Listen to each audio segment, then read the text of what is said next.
Welcome back to part 2 of our discussion on fixed income securities.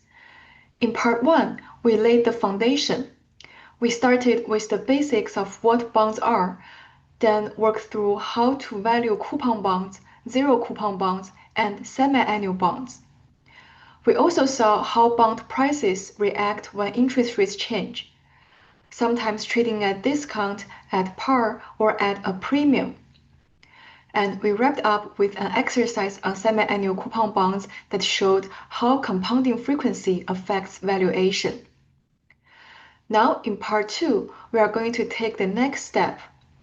We will focus on one of the most important return measures in the bond market, the yield to maturity, or YTM. From there, we will connect YTM to the broader term structure of interest rates and explore how the yield curve captures the market's expectations about the economy. After that, we will move into interest rate risk, and finally, we will introduce duration and convexity as tools to measure and manage that risk. So part 1 gave us the building blocks. Part 2 is about putting those blocks together into a bigger picture that connects valuation, risk, and market expectations. Let's get started. The definition of yield to maturity is straightforward. YTM is the internal rate of return an investor earns if they buy the bond today, hold it all the way until maturity, and the issuer makes all payments exactly as promised. In other words, it is the single interest rate that makes the present value of all the bond's future cash flows equal to the bond's current market price. Let's unpack that. When we value a bond, we are discounting its coupon payments and its face value back to the present using some discount rate, which I've been calling R, or the required return. Mathematically, the formula is this one. This is just the present value of an annuity or coupon plus the present value of a lump sum, the face value. But here's the trick. When we talk about yield to maturity, instead of plugging in R to compute a price, we flip the problem around. We already know the market price of the bond. That's observable today. What we don't know is the R that equates the price to the cash flows. So we solve for that R and we call it the YTM. So in the formula, all the inputs are fixed. The bond's price, which we see in the market, the coupon payments, which are contractual, the face value, usually 1,000, and the maturity, which is stated in the bond contract. The only unknown is the discount rate that makes the equation balance. That unknown is the YTM. Intuitively, you can think of YTM as the bond's promised return if everything goes according to plan. It's not guaranteed because you may sell before maturity or the issuer might default. But under the assumptions of no default and holding to maturity, that's the return you will lock in. And that's why YTM is the most widely quoted number in the bond market. If you look at bond listings in Wall Street Journal, Bloomberg, or Yahoo Finance, they will always tell you the YTM because it summarizes both the bond's coupon rate and its market price in one single number. Now, one important caveat is, in practice, the term structure of interest rates is rarely flat. That means interest rates for 1-year borrowing, 5-year borrowing, and 10-year borrowing are usually different. If we were very precise in bond valuation, we would discount the first coupon with the 1-year rate, the second coupon with the 2-year rate, and so on. That would give us the exact price of the bond. However, in most of our classroom examples and in much of practice, we simplify and assume that the same interest rate applies to all maturities. That's essentially what the YTM is doing. It's an average discount rate that compresses all of those possibly different spot rates into one single number. We can think of YTM as a summary statistic. It's like saying, if I had to pick just one rate to use for all the cash flows, what would that rate be? That's what YTM gives you. It balances the scales so that the present value matches the bond price. Now, let's see this idea visually. On this graph, we are looking at the US Treasury term structure from a particular date. You will notice three curves. The red curve is the forward curve. That's essentially the market's expectations of future short-term rates. The blue curve represents yields for zero coupon bonds and par coupon bonds. Notice how the lines are not flat. Short-term rates start very low, then rise sharply and eventually level off. That's a very typical shape for a normal term structure. Here's the key takeaway. When we quote a bond's YTM, what we are really doing is flattening this entire curve into a single interest rate. So if your bond has cash flows spread over 10 years, the early payments are technically being discounted at short-term rates, and the later payments at long-term rates. But the YTM just gives you one average rate that stands in for the whole curve. That's why you will often hear professionals say YTM is the convenient but imperfect measure. It's convenient because it gives us one clean number. It's imperfect because it hides the fact that the yield curve has shape. It could be upward sloping, downward sloping, flat, or even hump-shaped. So when you look at the yield curve, think of it as the full picture of interest rates across maturities. And YTM is just one lens that compresses that picture into a single summary number. Now let's look at how the Treasury yield curve looks like at different points in time. Each of these little graphs shows the relationship between maturity and yield. In the first graph, the curve is basically flat. Short and long-term yields are about the same, which usually signals uncertainty in the economy. The market isn't sure whether the economy will grow or slow, so short-term and long-term rates converge. It's kind of a wait-and-see situation. In the second graph, the curve is steeply rising. Long-term yields are much higher than short-term yields. That's a normal shape, and it usually happens when markets expect growth and possibly higher inflation in the future. In the third graph, the curve is inverted, where short-term yields are higher than long-term yields. That's unusual and often points to a slowdown or recession coming. Investors pile into long-term treasuries for safety, pushing their yields down, while short-term rates remain higher because the Fed is tightening monetary policy. In the fourth graph, the curve is hump-shaped, where medium-term yields are higher than both the short and the long ends. That happens when the market expects interest rates to rise in the near term but fall again later.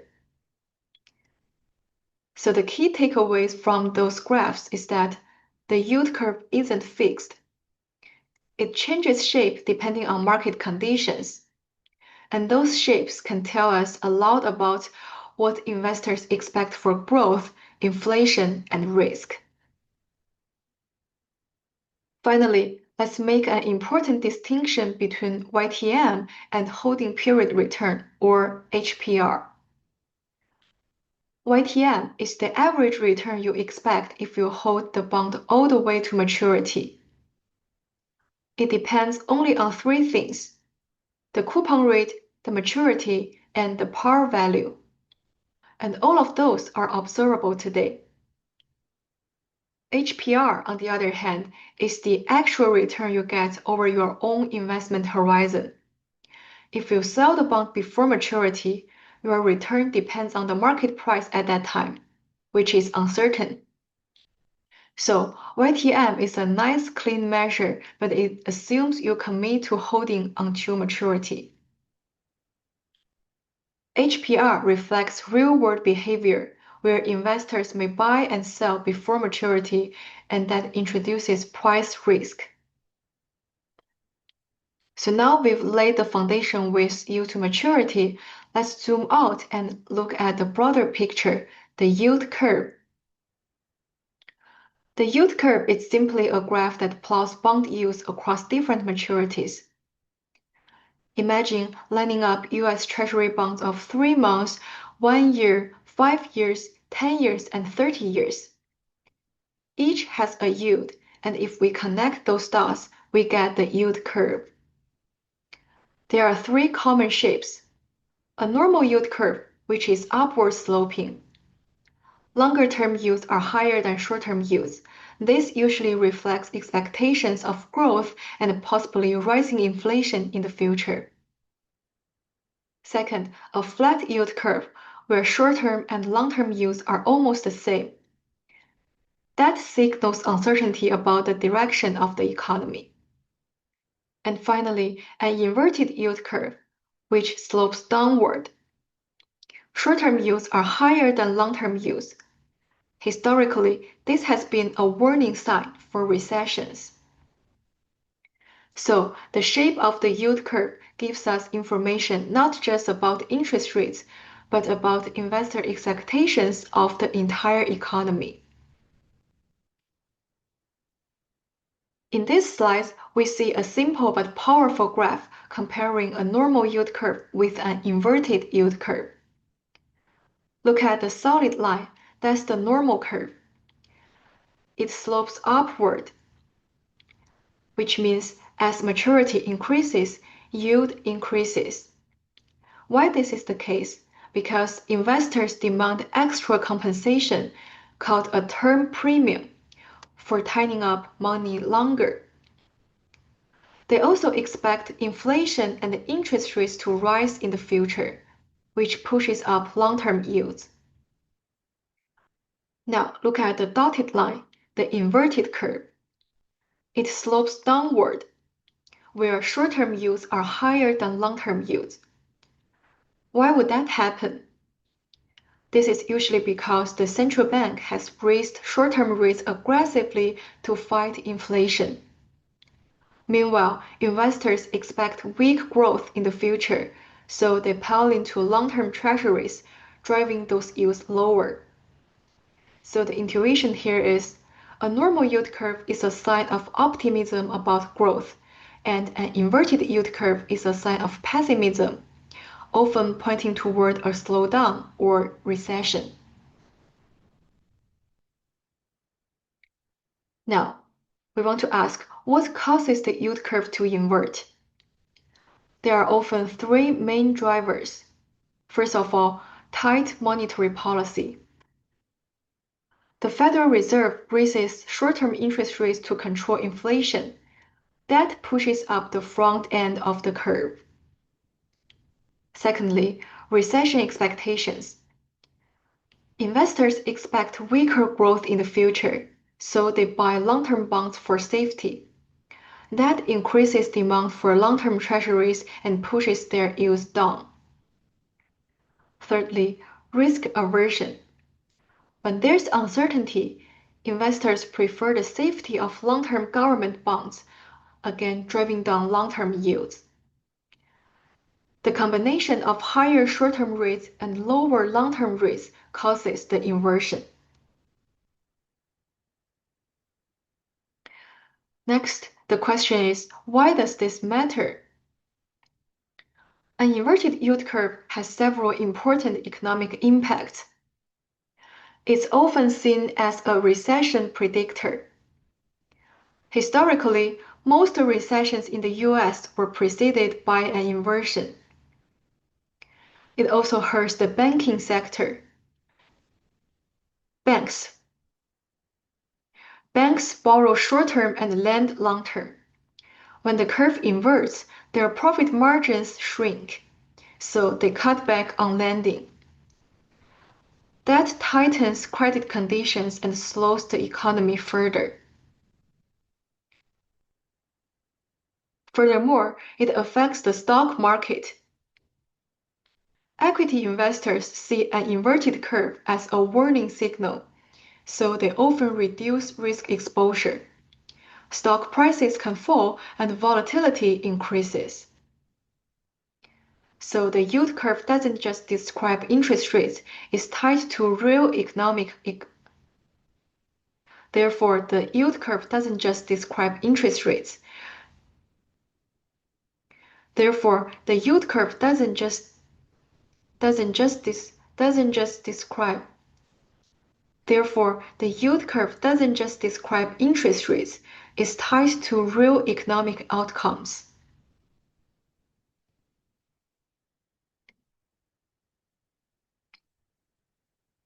Next, I want to show some empirical evidence on historical yield curve inversions. History gives us several clear examples of how powerful this indicator is. During the dot-com bubble, the yield curve inverted in 1998 to 2000, and the recession followed in 2001. Before the 2008 financial crisis, the curve inverted in 2006 to 2007. More recently, in 2019, the curve inverted again, which signals trouble ahead. We know that shortly after that, the COVID-19 pandemic hit in 2020. We know that shortly after that, the COVID-19 pandemic downturn hit in 2020. So, while it's not perfect, the inverted yield curve has been one of the most consistent leading indicators of economic slowdowns. Now, how does the Federal Reserve react? Now, how does the Federal Reserve react when the yield curve inverts? The answer is, the Fed watches the curve very closely. When it inverts, that often signals to the Fed that monetary policy is too tight. In response to that, the Fed may cut short-term interest rates or use forward guidance to reassure markets. So the yield curve is not just a passive indicator, it also influences policy. So the yield curve is not just a passive indicator, it also influences policy decisions. In this page, we see one of the most popular ways to measure yield curve inversion, the spread between the 10-year and 2-year Treasury yields. The formula is simple. Yield spread equals to 10-year and yield spread is just the difference between 10-year and 2-year Treasury yields. If the spread is positive, long-term yields are higher than short-term yields. That's a normal curve. If the spread is negative, short-term yields are higher than long-term yields. That's an inversion. The graph below shows this spread over almost 50 years. We can notice the pattern.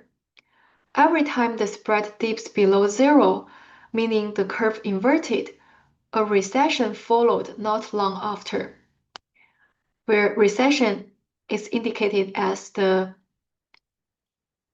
where a recession is labeled as shaded areas.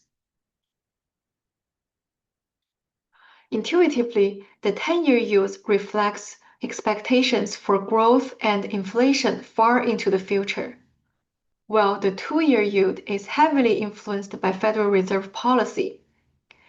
When the Fed pushes short-term rates high, but markets think growth and inflation will be weak in the long term, the 10-year yield falls below the 2-year. That gap is a strong warning signal. To wrap up this section, the yield curve, especially the 10-year minus 2-year spread, is one of the most reliable indicators of economic cycles. A normal curve suggests healthy growth expectations, whereas a flat or inverted curve signals uncertainty or recession risk. Policymakers and investors watch it carefully because it affects lending, business investment, and stock market behavior. So when you hear commentators say the yield curve has inverted, you should immediately think the bond market is flashing a warning sign about the economy.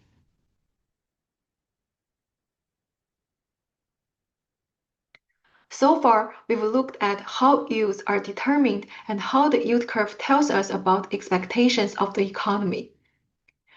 We've seen that the yield curve is more than just a picture of rates.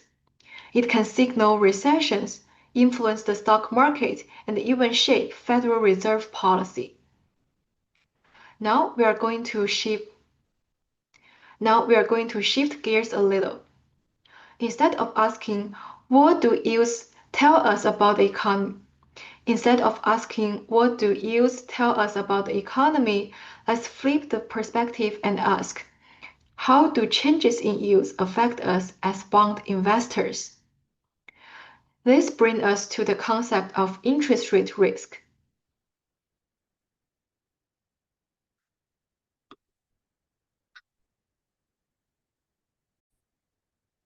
Interest rate risk is the fundamental risk bondholders face. The risk that changes in market interest rates will Interest rate risk is the fundamental risk bondholders face. The risk that changes in market interest rates will cause the value of your bond to fluctuate. Here's the key intuition. When market interest rates rise, new bonds are issued with higher coupons. That makes your existing bond with its lower fixed coupons less attractive. So its price falls. When market interest rates fall, your bond's fixed coupon looks relatively more attractive and its price rises. That's the classic inverse relationship between bonds prices and interest rates. But the intensity of that relationship depends on two big factors. First, time to maturity. The longer a bond's maturity,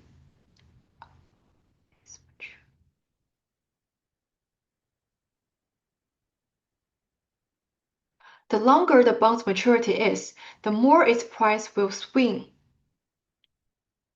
The longer the bond's maturity is, the more its price will change when rates change.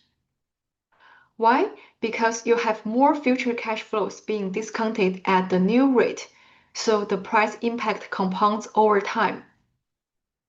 Second, coupon rate. The lower the coupon, the more sensitive the bond's price is. Intuitively, low coupon bonds are backloaded. Most of their value comes from the big payment at maturity. That lump sum is heavily affected by the discount rate. By contrast, high coupon bonds return cash to you earlier, so less of their value is subject to future discounting. Mathematically, we measure this with the percentage change of price, which equals to the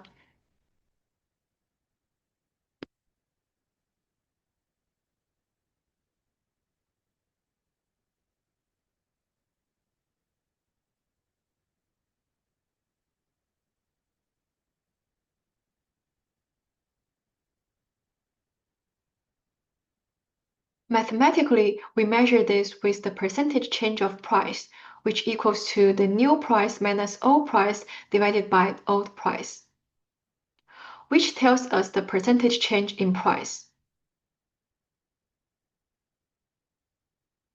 So in short, longer maturity, more risk. Longer maturity means more risk, whereas lower coupon means more risk. That's why a 30-year zero coupon bond is the most sensitive of all. Its entire value comes from Its entire value comes from one payment very far away into the future. In the next few slides, we will see this relationship illustrated graphically, and then we will work through some numerical examples to see exactly how bond prices move when. And then we will work through some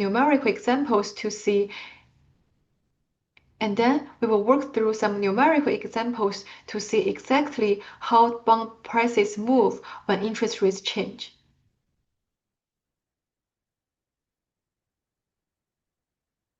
In the next few slides, we will see this relationship illustrated graphically, and then we will work through some numerical examples to see exactly how bond prices move when interest rates changes.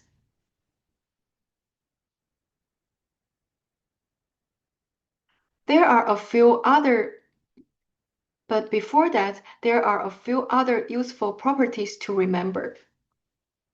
Bond prices and yields are always inversely related. A price drop from rising yields is usually smaller in magnitude than a price increase from falling yields of the same size. A price drop from rising yields is usually smaller in magnitude than a price increase from falling yields of the same size. A price drop from rising yields is usually smaller in magnitude than a price increase from falling yields of the same size. This is due to convexity, which we will discuss later. The longer the maturity, the more sensitive the price is to yield changes. But this sensitivity increases at a decreasing rate. So, doubling maturity does not exactly double price sensitivity. Finally, bonds with lower YTM are more sensitive than bonds with higher YTM.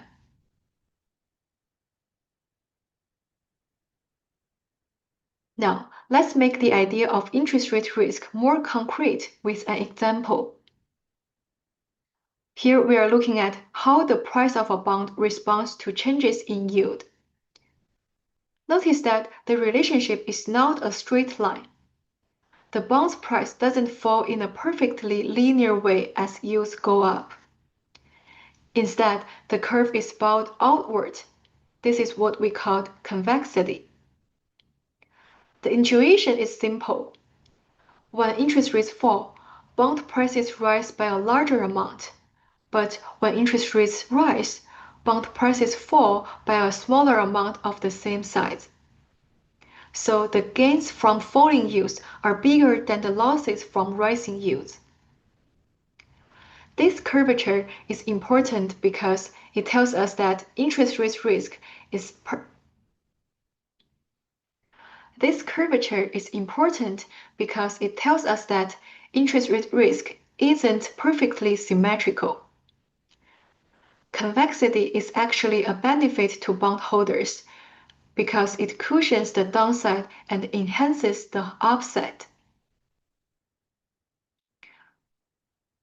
Convexity is actually a benefit to bondholders because it cushions the downside and enhances the upside. Here is another way to visualize the same idea. Again, the bond price curve is not a straight diagonal but bowed outward. Again, the bond price curve is not a straight diagonal but bowed outward. At low yields, the bond price is very sensitive. A small change in interest rates makes the price move a lot. However, at higher yields, the bond price becomes less sensitive. Changes in rates don't shift the price as dramatically. This reinforces the idea that bond prices and yields have a nonlinear relationship. That's why duration, which assumes a straight line approximation, is helpful but not perfect. Later, we will use convexity to adjust for the curvature and get a more accurate picture.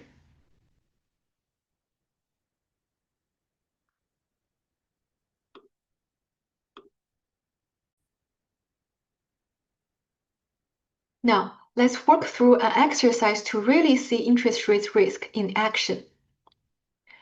We have two bonds. Bond Sam has a 6% coupon, makes semi-annual payments, and matures in 5 years. Bond Dave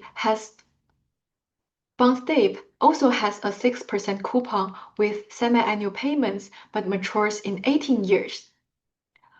Both bonds are selling at par, which means their yield to maturity is the same as the coupon rate, 6%.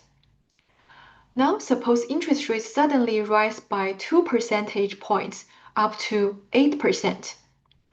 What happens to the prices of those two bonds? This is a great test case because the only difference between the bonds is maturity.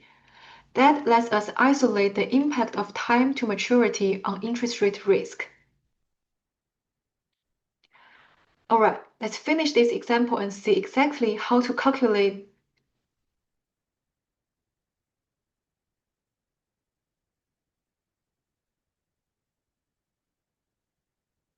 Alright, let's see exactly how to calculate the price changes when interest rate rises. We are comparing two bonds. Bond Sam with 5 years to maturity and Bond Dave with 18 years to maturity.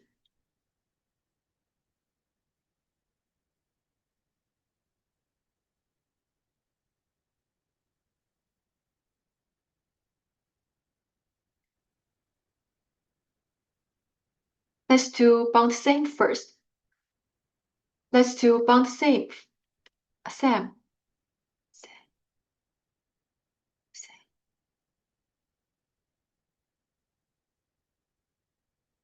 Let's do Bond Sam first. Let's do Bond Sam. First of all, let's do Bond Sam. Because it's a semi-annual bond, we need to set up the inputs on our financial calculator like this. N equals to 10 because 5 years times 2 payments per year. N equals to 10. We have 5 years times 2 payments. N equals to 10. We have 5 years times 2 payments per year. Interest rate equals to 4. That's 8% annual yield divided by 2. And payments is 30 because 6% of 1,000 is $60 per year. Divided by 2 gives $30 each period. And finally, future value is 1,000. Now if we hit PV, and you will get about $918. So Bond Sam's price fell by a little over 8%. Now let's do Bond Dave. The setup is similar. Now the number of period is 36. We use 18 years times 2. We use 18 years times 2. And we have interest rate to be 4. Payments is 30 and future value is 1,000. After computing PV, and you will get about $768. That's a price drop of about 23%.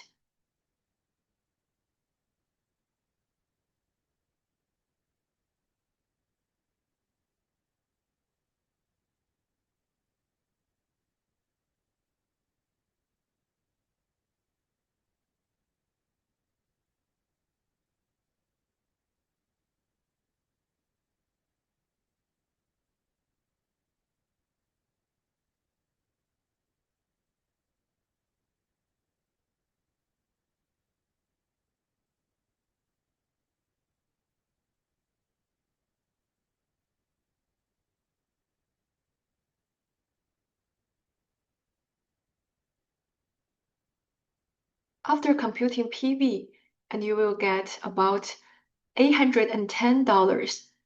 That's a price drop of about 18%. So what do we learn? The longer the maturity, the bigger the price drop for the same interest rate raise. So what do we learn? The longer the maturity, the bigger the price drop for the same interest rate change. Both bonds had identical coupons, but Bond Dave, with its longer maturity, is much more exposed to interest rate risk. This confirms our earlier principle. Longer-term bonds carry higher interest rate risk. That's why investors demand compensation for holding them, and why managing interest rates and why managing interest rate risk is so important for both investors and institutions.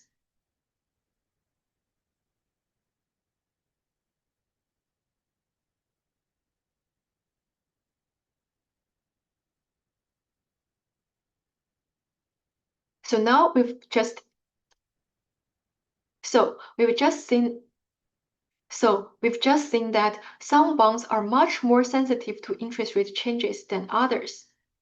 Longer maturity and lower coupon rates make a bond's price more volatile. But we need a more precise way to measure that sensitivity. Just saying longer or lower isn't enough. Investors need a single number that quantifies interest rate risk. That's where the concept of duration comes in. Actually, duration is not a brand new idea. It has rooted going back to the 1800s.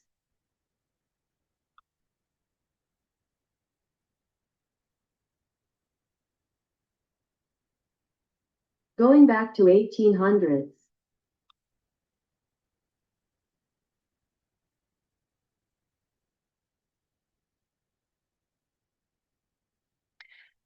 In fact, duration is not a brand new idea. It has roots going back to the 1800s in international economies.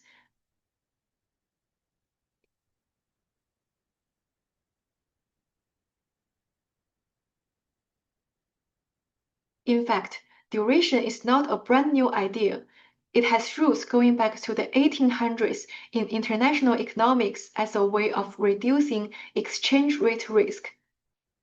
In finance, the idea was popularized in the 1930s and 1940s by scholars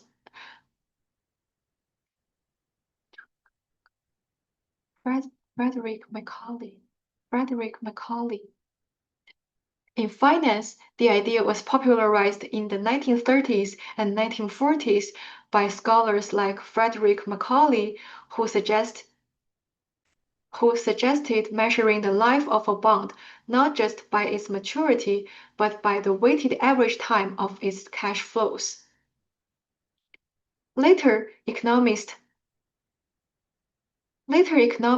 refined the concept, and by the 1970s, duration became a central tool for measuring bond price sensitivity. Later economists refined the concept. Later economists refined the concept, and by the 1970s, duration became a central tool for measuring bond price sensitivity to interest rates.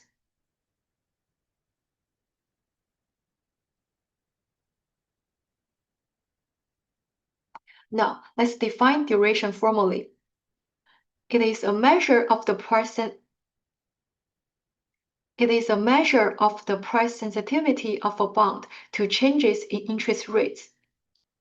Technically, it's the weighted average time to receive the bond's cash flows, where the weights are the present values of each payment. Duration is measured in years, but it's not the same thing as maturity. For coupon paying bonds, duration is always shorter than maturity because you receive part of your cash flows earlier through coupons. For zero coupon bonds, duration equals maturity because all the cash flows come at the very end. Now, let's take a closer look at the formal formula for duration.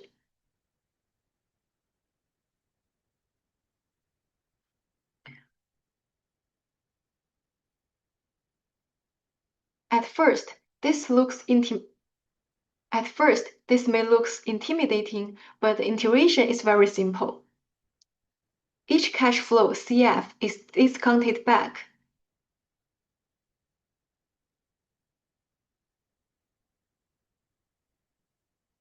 At first, this may look intimidating, but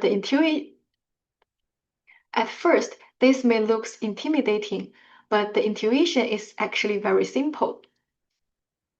Each cash flow CFT is discounted back to today at the yield to maturity. We then multiply that cash flow's present value by the time period T. That way, later cash flows get a larger time weight. Finally, we divide by the bond's price.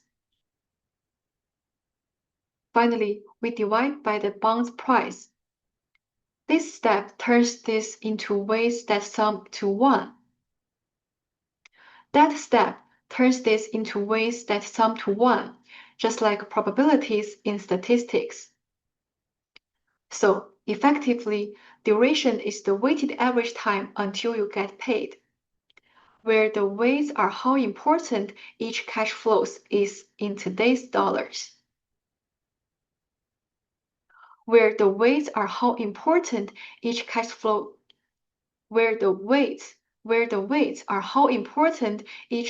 is in today's dollars. Think of it like this.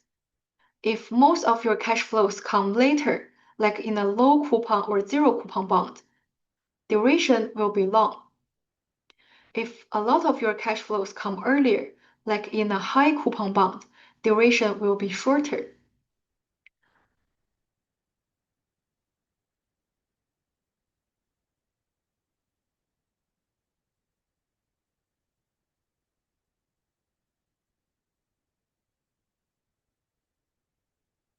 I also provided an alternative expression for duration.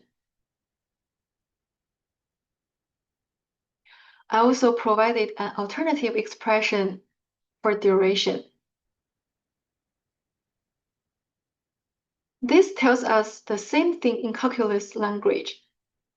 Duration is the slope of the price yield curve, scaled by the bond's price. In other words, it measures how steeply bond prices respond to changes in yield.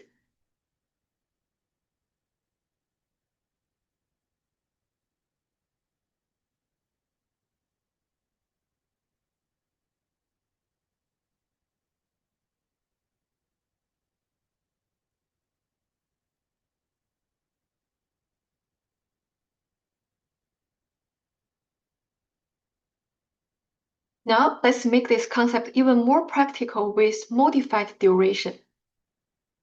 Macaulay duration, what we just defined, is expressed in years. However, investors want to know if interest rates move by 1%, how much will my bond price change in percentage terms? But investors may want to know if interest rates move by 1%, how much will my bond price change? But investors may want to know if interest rates move by 1%, how much will the bond price change in percentage terms? That's where modified duration comes in.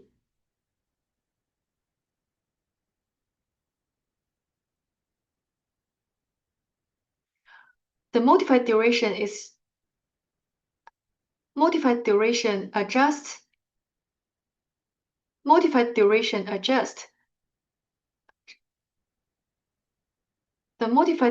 adjusts Macaulay duration into a measure of price sensitivity.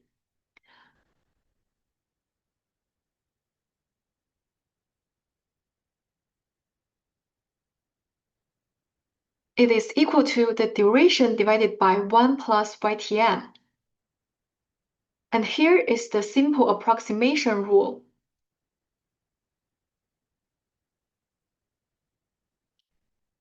If your bond has a model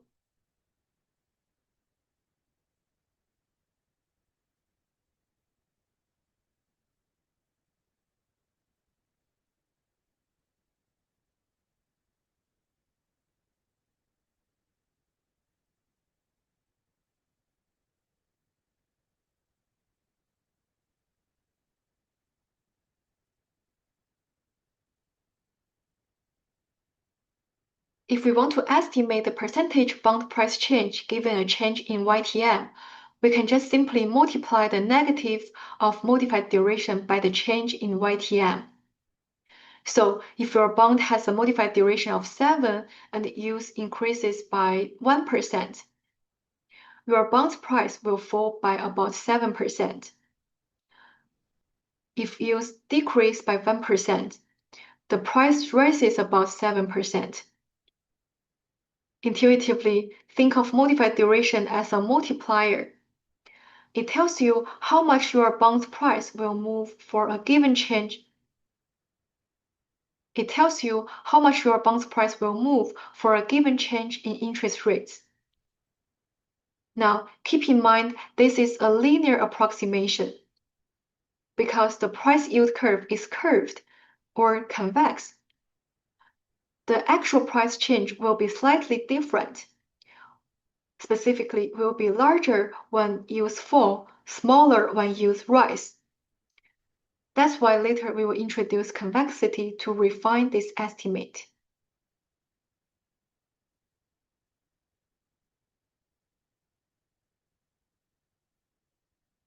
Now, let's summarize. A bit the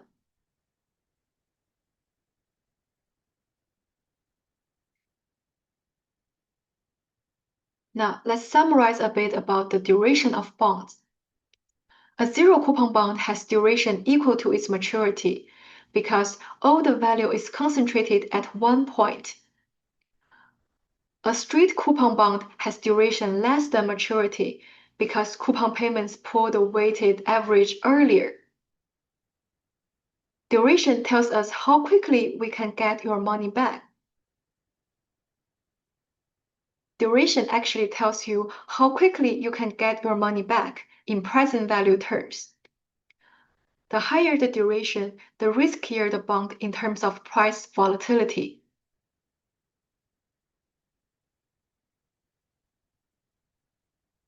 Next, I want to show you some great visual illustrations to build intuition.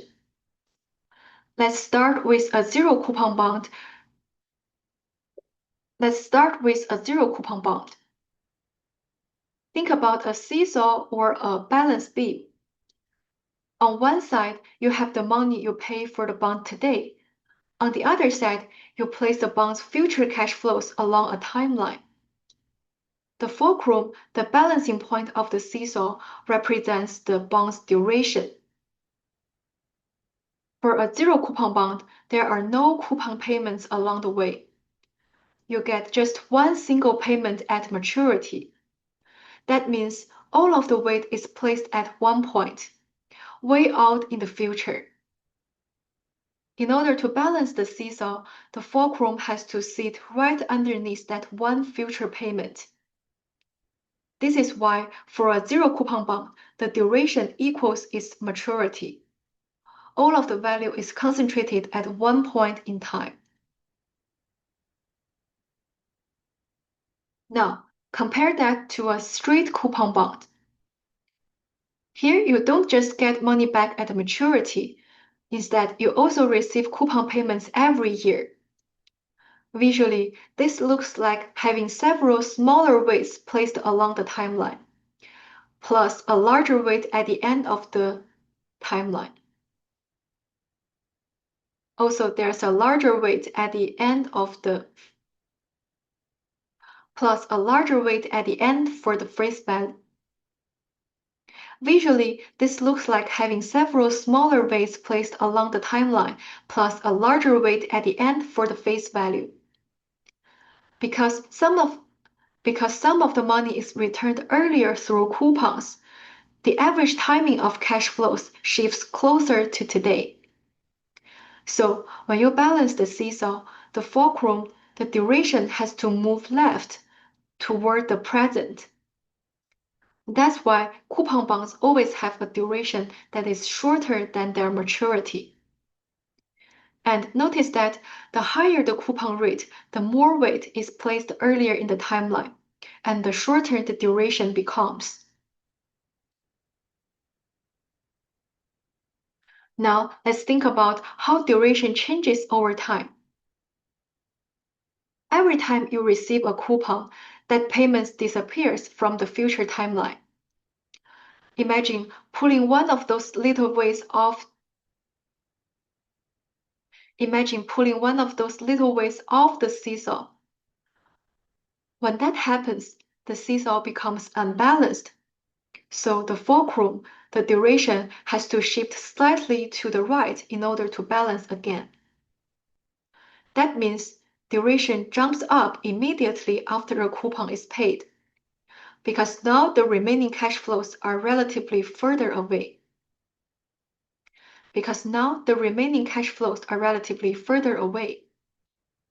But overall, as time passes, and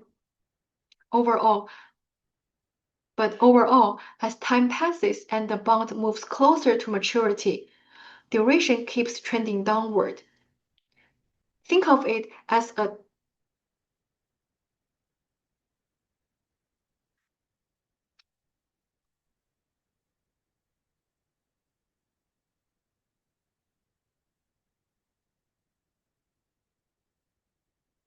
Tug of war. tug of war. Tug of war. We can think of it as a tug of war between two forces. Coupon payments pulling duration up in small jumps, and the passage of time pulling duration down steadily. Coupon payments pulling duration up in small jumps.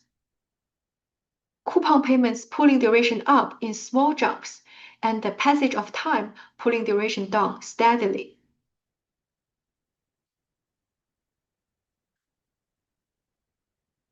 Here is what that looks like graphically. The red lever gets shorter as the bond approaches.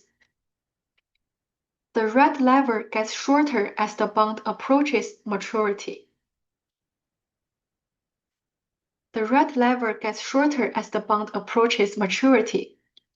That represents the shrinking time horizon of the bond. As time goes on, duration falls because the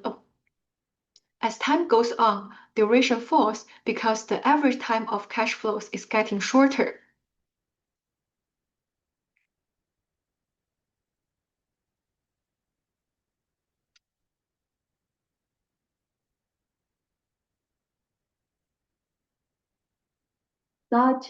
Sawtooth. Sawtooth.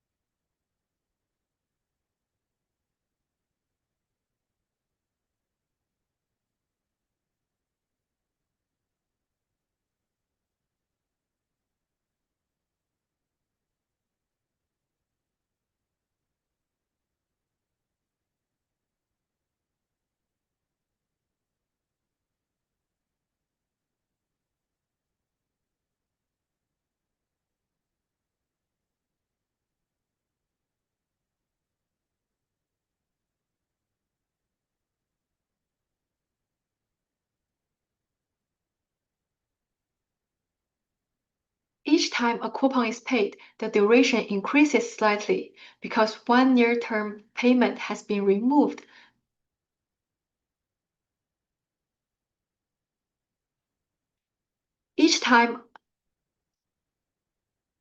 Each each time a coupon is paid, the duration increases slightly because one near-term payment has been removed, leaving the remaining payments further away on average. Then, as more time passes, duration drifts downward again. So the big takeaway is duration is dynamic. It's not just a one-time calculation. It moves with time. It's not just a one-time calculation. It actually moves with time. It jumps with coupon payments and eventually it converges with maturity. For a zero coupon bond, that happens smoothly. Duration just equals maturity. For a zero coupon bond, that actually happens smoothly because duration just equals maturity. But for coupon bonds, duration dances along the way,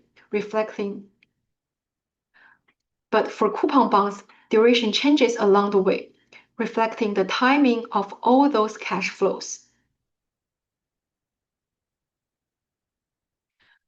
Finally, now it's time to wrap up our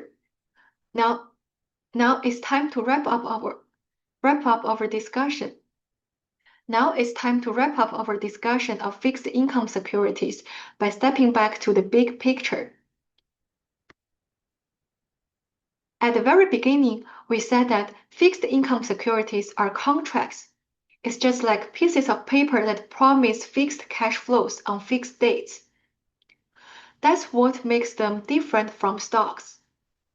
With stocks, you don't know the payoff at all. However, with bonds, you know exactly what you are supposed to receive as long as the issuer doesn't default. From there, we build the foundation of how to value bonds. We learned that the price of a bond is just the present value of its coupon payments and its face value. We learned that the price of a bond is just the present value of its coupon payments and its face value, discounted at the appropriate interest rate. That's the core idea. Valuation is always about discounting cash flows. Next, we introduced yield to maturity. This is the single interest rate that balances the bond's price with its future payments. YTM is such powerful concept because it gives investors a quick snapshot of a bond's return if they hold it to maturity. And it also connects to the yield curve, which is simply a graph of yields across different maturities.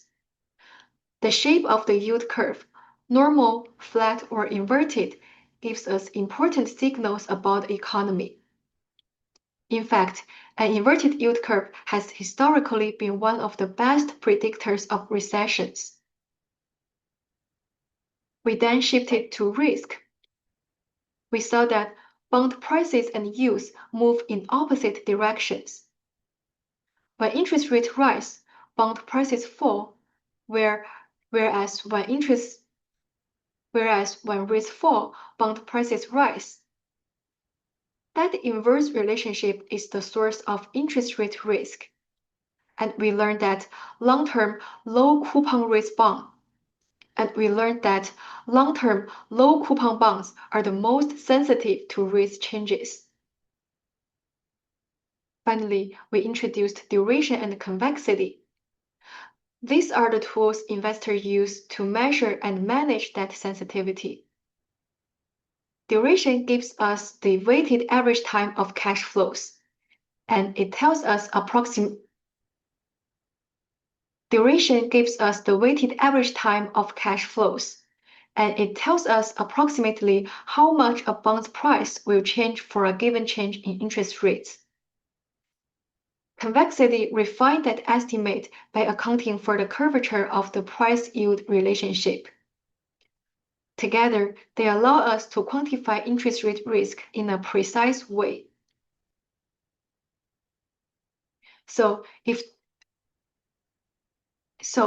we tie this all back together, bonds are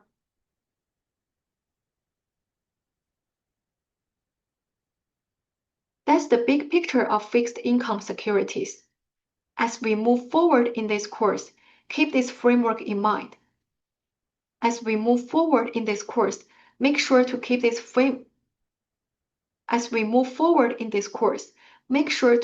framework in mind. Because fixed income is not just about static payments. Because fixed income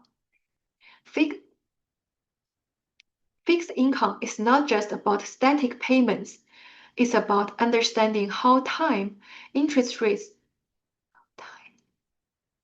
It's about understanding how time, interest rates, and risk about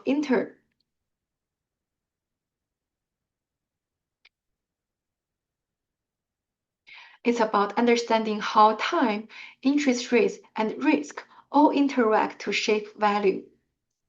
And that understanding will be critical not just in this class, but in your future careers in finance.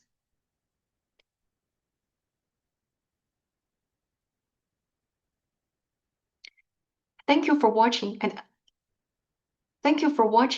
I hope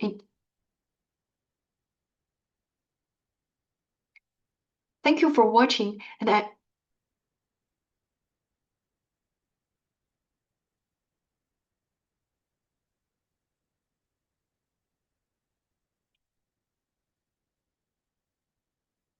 Thank you for watching, and I hope to see you. Thank you for watching, and I hope to see you in the future video lecture in stock valuation.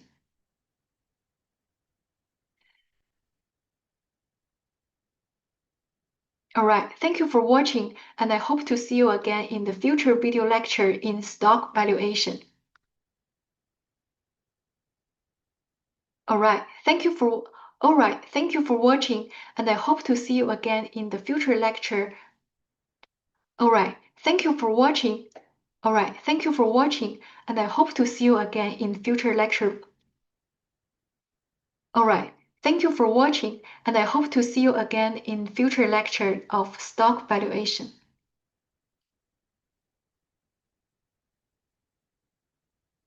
Alright, thank you for watching, and I hope to see you again in the next video lecture of stock valuation.